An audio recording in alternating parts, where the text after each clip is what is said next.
আজকে হবে বাড়িতে পোস্ত, বাঁধাকপি, ছোলার ডাল ভাজা, কারণ হচ্ছে পালং শাক, কারণ হচ্ছে শুক্রবার আমাদের নিরামিষ অনুকূল ঠাকুরের দীক্ষিত হচ্ছে।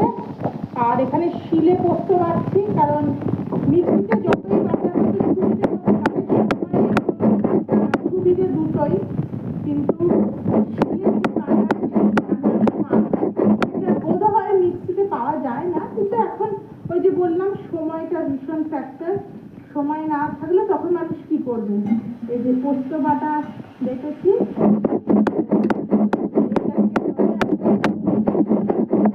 আবার আপনারা বলবেন যে আমি কিছু কাজ করি না, আসলে আমি শেয়ার করি না, ওই জন্য আপনারা ভাবেন। কিন্তু সবাই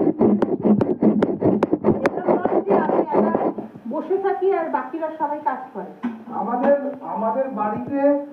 আমাদের বাড়িতে রানী,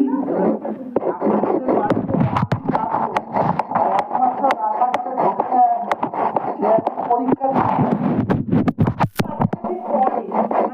বছরে হয়তো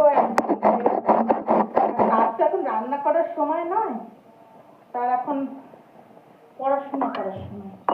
আসলে কি আমাদের বাড়িতে বেশিরভাগই সব এক একজন বিশাল বিশাল ভোজন রসিক, এক একজনের এক এক রকম রান্না পছন্দ।